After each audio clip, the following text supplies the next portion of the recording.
Sara Mayo, Social Planning and Research Council of Hamilton, in person.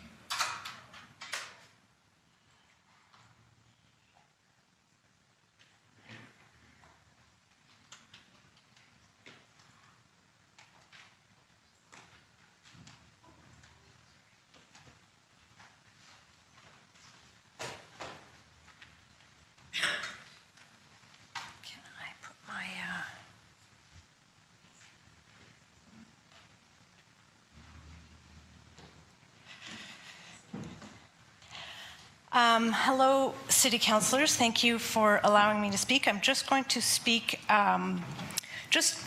give you a little bit of context in terms of, there's talk about data, and we at the Social Planning Council have done some reports about Hamilton's social landscape as it relates to renters. And I just wanted to present some of that. Oops, I'm the one who's on the phone, not clicking properly. There it is. Okay, there we go. Thank you. Okay, and yeah.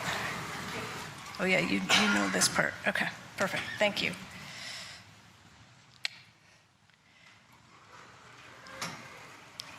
Okay, perfect. Thank you.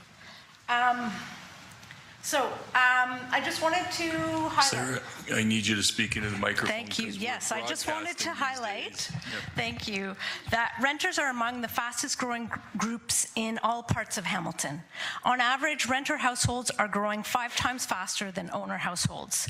This chart shows across the city, and the average across the city is around 5 times faster. Renters are an important proportion of residents in all age groups. When young people start their own households, they are most likely to be renters, but across the age spectrum, we see a large proportion of Hamilton residents who are renters. I'm highlighting in particular, I know that Tom Cooper wanted to speak about the impact on seniors.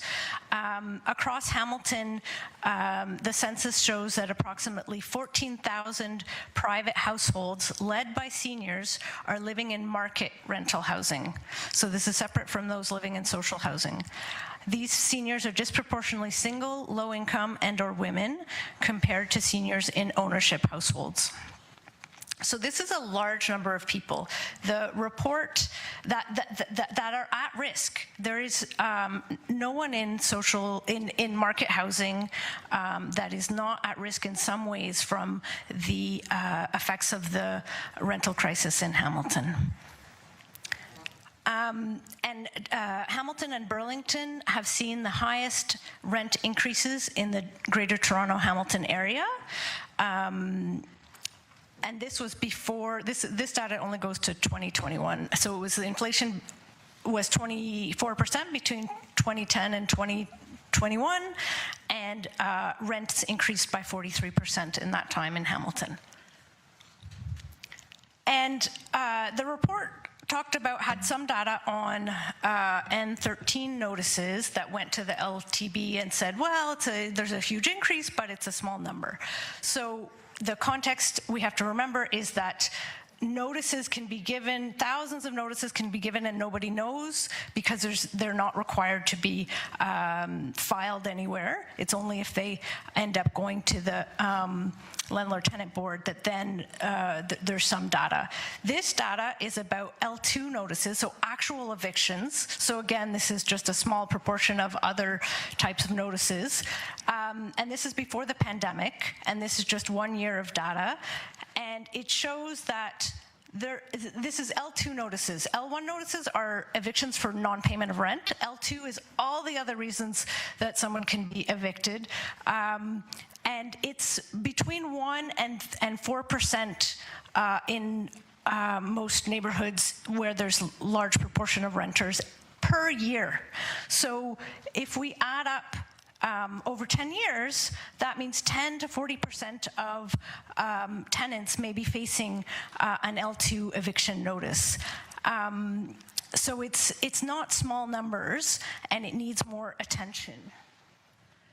So the recommendations we have, one would be to track trends and connect with tenants. So you could do things like, so instead of accepting the recommendations today that say do a small number of things and don't, and then consider this item done, you could ask staff to come back with more proactive steps that could be taken. You could amend the vacant unit bylaw to expand tracking to all types of evictions. So not just vacant units. The forum could ask about the number and type of eviction notices, not just LTB applications sent to tenants in the past year, for example, and any rent change in those units. Information is power, and that alone could help track things. Could also, there's some power in the shaming. If landlords knew that it was going to be public information, they might, that their name is attached, they might not be as unethical in their practices. Some of them. Staff could be directed to track sale notices for multi-unit buildings, to monitor trends in this area, and create processes to inform tenants of their rights in case of ownership change. City could coordinate with healthcare partners to track tenants who are receiving home care and also being subject to eviction notices.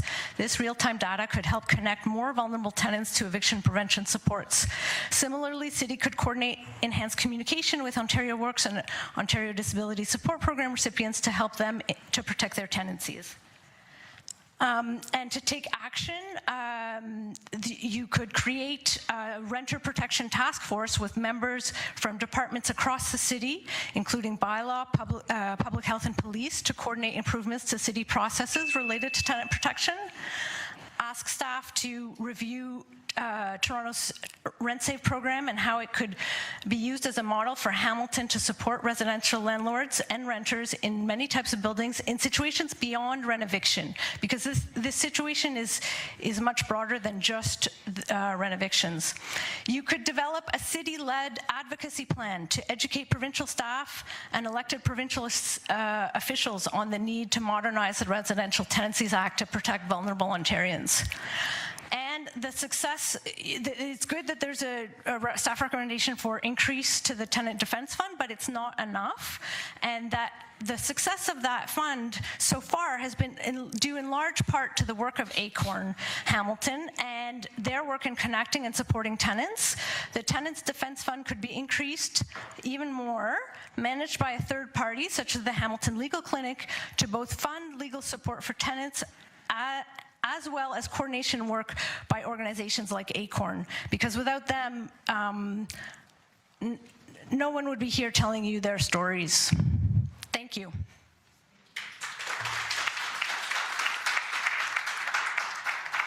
Thank you, Sarah. We do have a councillor who would like to ask you some questions. Councillor Wang, please. Thank you, Sarah, and through you, Chair. I wanted to ask you about one of the slides where you actually showed the map and then it was separated by postal codes and forward sorting areas. Yeah. I might have missed that in your presentation, but where did you get that information to make those maps? Yeah, so that was from the Minister, the Attorney General, the what's called the the Landlord Tenant Board applications, because it's a quasi-judicial body and the judicial system is open. The case files are we got the list of case files and the addresses of where the applications had been submitted on behalf of. Wonderful. So thank you for doing that work, because I can assure you that that's probably going to be the most tedious, is to read through all those case files and come up with the postal codes. I did notice the trends seem to be in the north end. Yeah, so the highest postal code, L8H, is Corktown and Stinson. Okay. And then the next ones would be parts of Ward 3 and parts of Ward 4, 3, and 2. Right, yeah, because I did see that Ward 4 in the north end is markedly different than the south end of Ward 4. Yes. Interesting. Yeah. I I wonder if you're able to send that presentation to the clerks so we can see that, Yeah. because you had a lot of great recommendations, and unfortunately, I wasn't fast enough to write them down. Yeah, of course. Thank you. Those are all my questions, Thank you, Chair. Councillor. Any further questions of Sarah? Seeing none, thank you, Sarah, for attending today.